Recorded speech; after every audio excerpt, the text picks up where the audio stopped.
So today I'm going to show you how to create content using an HTML editor, including images in the D2L Brightspace Learning Management System. So the first step is you're going to go over here to the Content tab. And within the Content tab, you should see the modules that hopefully you've already created. So I'm just going to add mine to week 2. One of the options is to add an existing file. So let's say I want to add an existing file. I can click that. I have several different options at the top, or I can just browse my computer and already insert a Word document or PDF or other file that's already been there. And all I have to do is click that, and it will show up here in a second once it loads in. One thing that you also need to double check and make sure that if you want your students to see it, you have to make it visible. So up here in the top, there the file goes, it's right there. Up here in the top, you have to make sure this toggle is on so it is visible to students. So I'm still in week 2, I'm in that same module, but say for example, I want to create something different. I can create new here.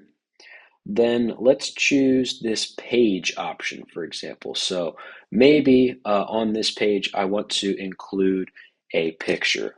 So I'm going to call this Science Image will be my page title.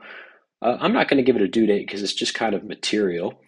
So I can type a description here with the image. I can use all these different text tools like the bold, the italicize, the underline tool, all sorts of stuff. I can even add a link right there if I want to, a quick link by clicking that button. There's also the option to add an image as well as other insert options with a drop-down menu. So let's say I want to add an image in here. So I'll click image.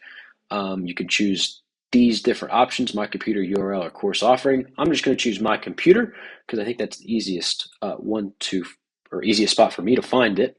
Then I'll click upload.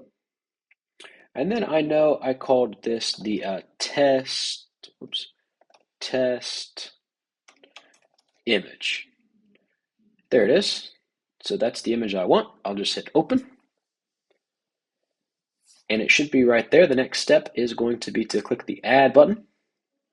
And I have to add alternative text. So for people who can't see the image, what they could click on or hear what it is about. So I'm going to say science image with clip art beakers. That's my description there. And I'll just hit OK. And it already exists. I'll just overwrite the existing file, let it save, and there it pops up right there. Then the next step, the final step, is going to be to click this save and close. Now before I click the save and close, I'm also going to make sure it is visible to students when it posts. I'll click save and close. And there it is. There's my image under week 2, right under the Word document that I posted earlier. And you can even change the order here by dragging it up above there if I wanted the image to be above that